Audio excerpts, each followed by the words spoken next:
दिल्ली में विधानसभा चुनाव काफी नजदीक है और ऐसे में दिल्ली की राजनीति में हलचल न मचे, ऐसा हो ही नहीं सकता है।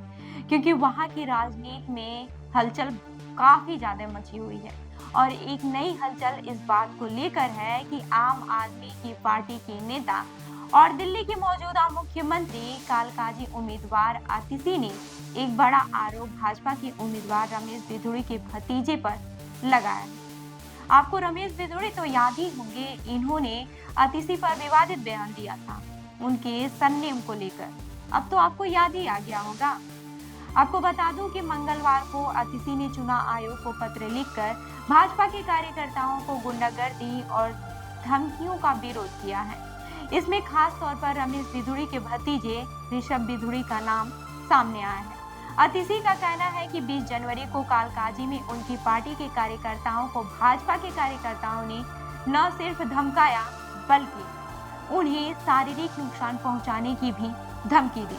अतिशी ने एक्स पर एक पोस्ट भी किया जिसमें उन्होंने कहा, कालकाजी में हार के डर से रमेश बिधूड़ी के रिश्तेदार गुंडागर्दी पर उतर आए हैं। भाजपा वालों ने आम आदमी पार्टी के कार्यकर्ताओं को डराया, धमकाया और जोर जबरदस्ती की। कई महिला कार्यकर्ता के साथ भी बदतमीजी की गई। पत्र में अतिशी ने यह भी लिखा है कि उनके कार्यकर्ताओं को भाजपा के कार्यकर्ताओं ने गालियां दी और कहा कि घर बैठ जाओ, हाथ पैर टूट जाएंगे, यह हमारे घर का चुनाव है। इस हिंसक घटना का एक हिस्सा कार्यकर्ताओं ने रिकॉर्ड कर लिया, जो सोशल मीडिया पर भी काफी ज्यादा वायरल हो गया। इससे पहले भी आम आदमी पार्टी के एक कार्यकर्ता को भाजपा के कार्यकर्ताओं ने थप्पड़ मारा था। आतिशी ने चुनाव आयोग से इन घटनाओं की कार्रवाई करने की अपील की है। उनका कहना है कि भाजपा नेता रमेश बिधूड़ी चुनाव प्रचार के दौरान उनके खिलाफ लगातार अपमानजनक बयान दे रहे हैं, लेकिन अब तक इस पर कोई कार्रवाई नहीं की गई। अतिशी का मानना है कि यही कारण है कि भाजपा कार्यकर्ता बिना किसी डर के आम आदमी पार्टी के कार्यकर्ताओं को धमकियां दे रहे हैं। वहीं अतिशी ने पत्र में यह भी लिखा है कि यदि इस पर कड़ी कार्रवाई नहीं की जाती है तो इन घटनाओं से और ज्यादा हिंसा बढ़ सकती है।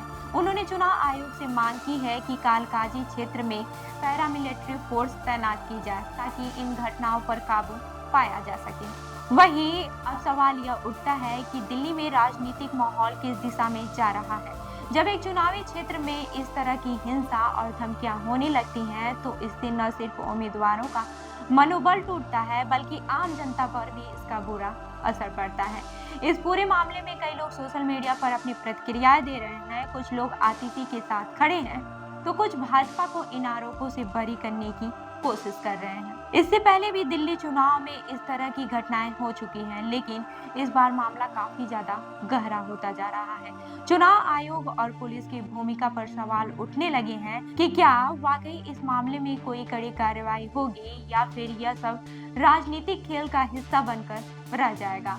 आतिशी ने जो आरोप लगाए हैं वे गंभीर हैं। यह साफ है कि दिल्ली में राजनीतिक माहौल अब सिर्फ वोटों की ही नहीं बल्कि कार्यकर्ताओं की सुरक्षा पर भी गंभीर चिंता करने वाला हो गया है।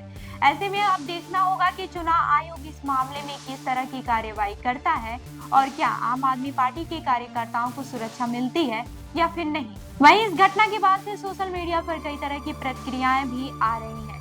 कई लोग इस हिंसा की निंदा कर रहे हैं तो कुछ लोग इसे चुनावी राजनीति का हिस्सा मानते हुए इसे नजरअंदाज करने की कोशिश कर रहे हैं। लेकिन यह सवाल तो उठता है कि क्या इस तरह की राजनीति लोकतंत्र के सिद्धांतों में मेल खाती है। तो इस खबर पर क्या है आपकी राय, हमें जरूर बताइएगा। मैं रूबी आपके साथ और आप देख रहे हैं जनदर्पण न्यूज। धन्यवाद।